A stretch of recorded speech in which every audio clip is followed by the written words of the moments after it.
Hello everyone, Mr. D'Souza here. I'm going to do a quick, hopefully quick, video about solving inequalities.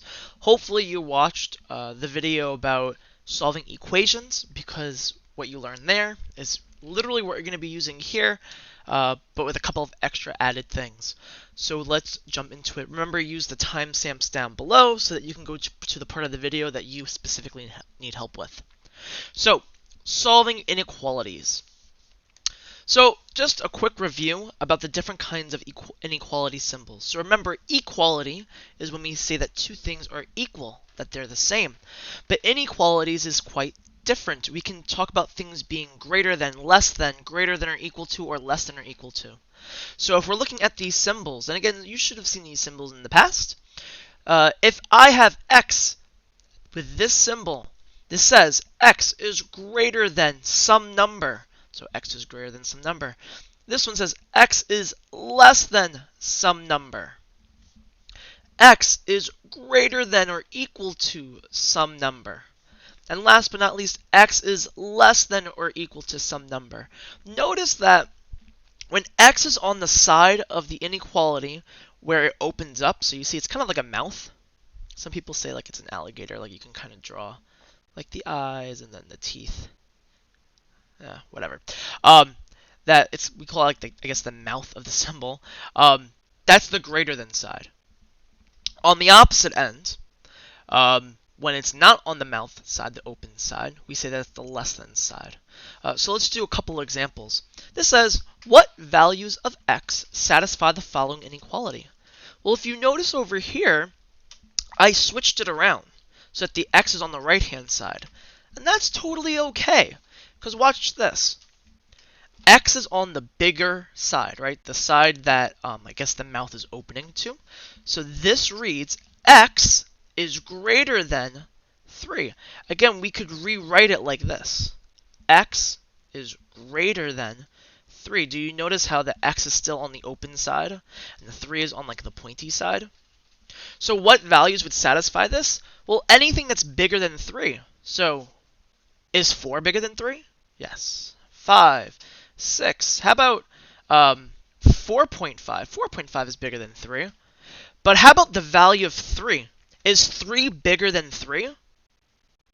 No. So this can't be a solution. So as you can see, with inequalities, sometimes you can get, actually rather all the time, you get many solutions, not just one.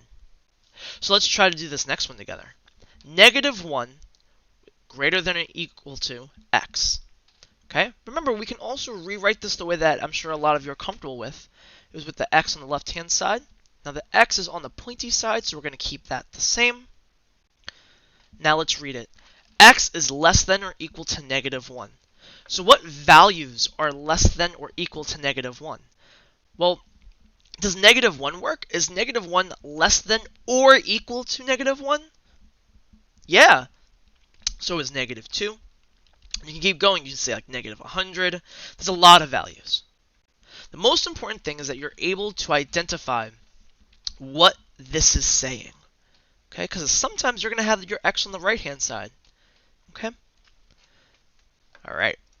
So, solving inequalities are exactly the same as when you solve an equation. If you remember this from the last video.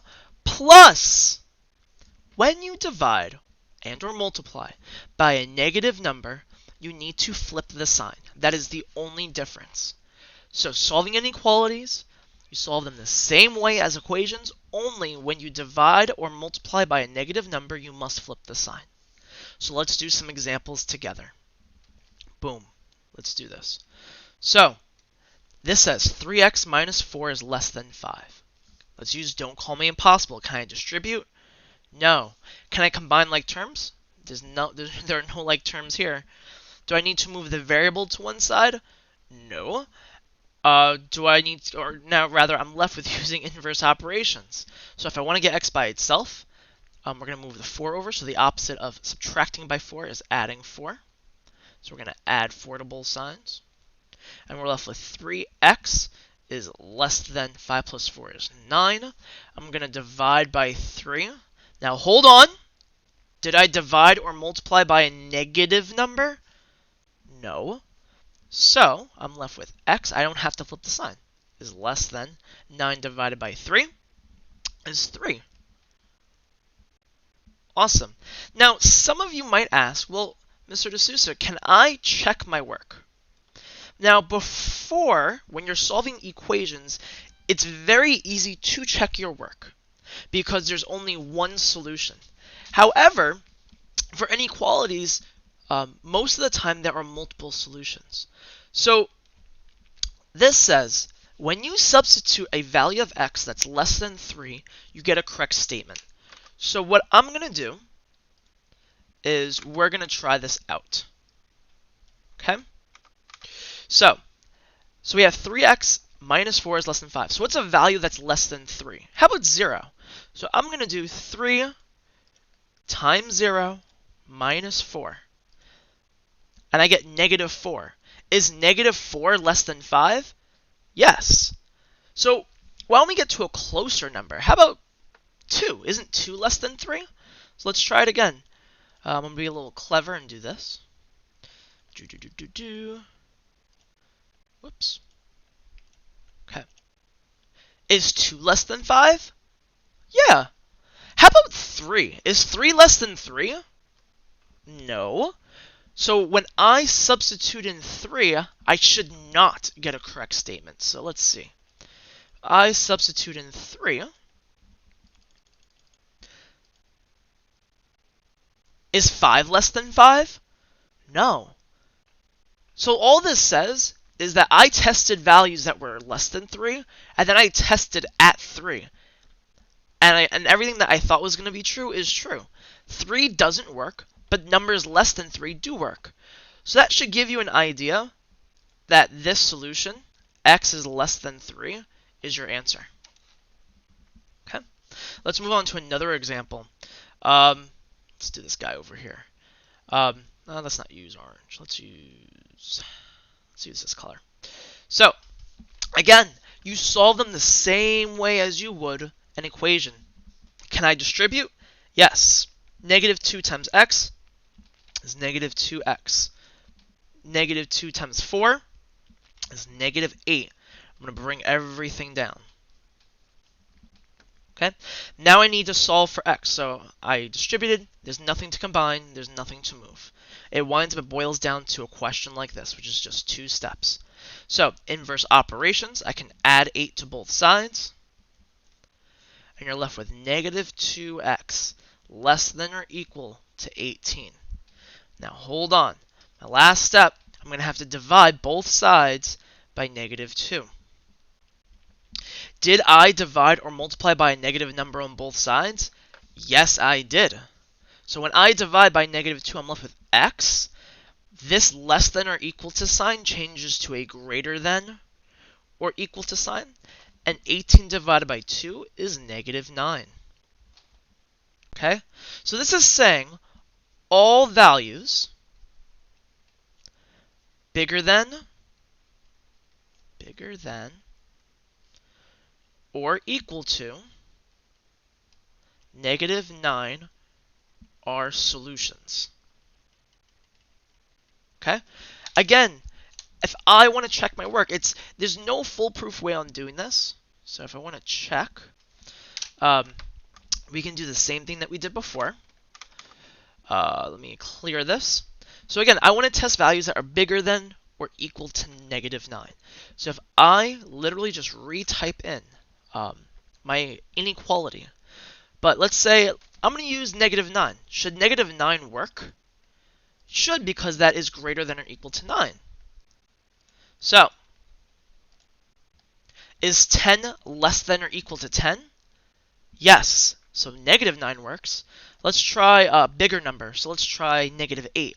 So negative 2 times negative 8 plus 4. Is 8 less than or equal to 10? Yeah. Let's choose a crazy number. So what's a number that's like bigger than negative 9?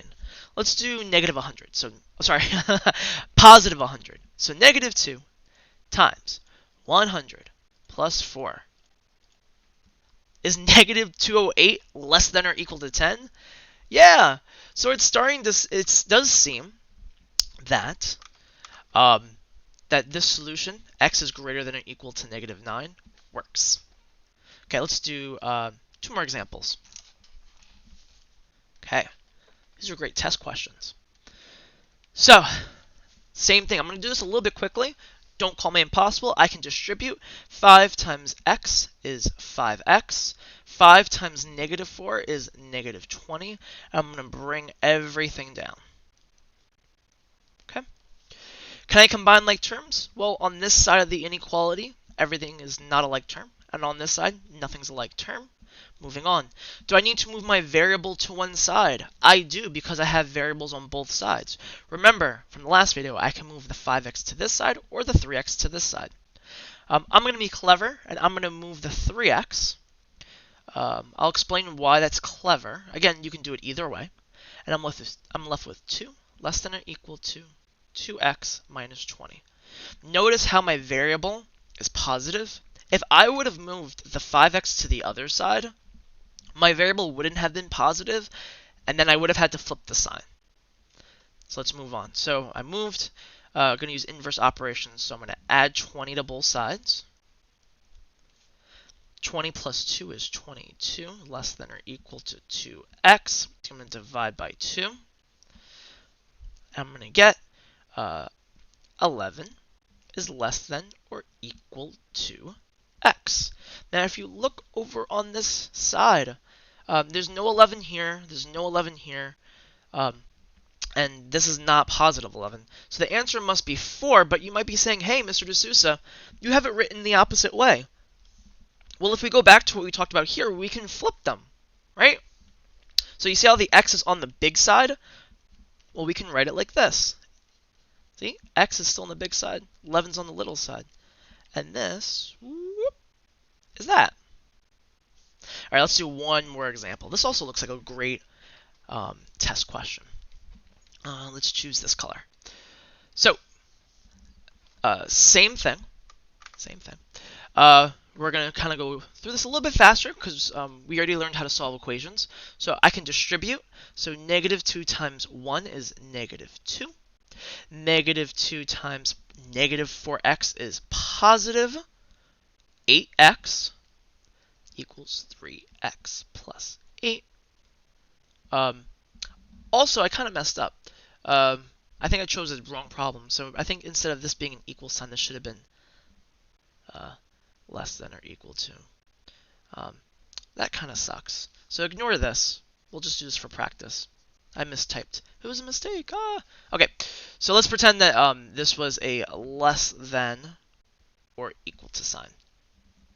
All right, so can I combine like terms? No, these are not like terms, and these are not like terms. I need to move the variable to one side. Again, I'm going to be clever and make sure when I move my variable, it's positive. So I'm going to subtract 3x on both sides. And I get -2. 8, 7, 6, 5, that is positive 5x, is less than or equal to 8. I'm going to add 2 because now I'm doing inverse operations. Add 2. Boom. 5x is less than or equal to 8 plus 2 is 10. Divide by 5. Divide by 5. Did I divide or multiply by a negative number on both sides? No. So I keep my symbol the same. And 10 divided by 5 is 2. Boom. Okay, so any value that's less than or equal to 2 will satisfy this equation. I hope that this was helpful. Again, if you have any questions, leave it in the comments down below, or email myself or Miss James. On that note, have a great rest of your day, everyone.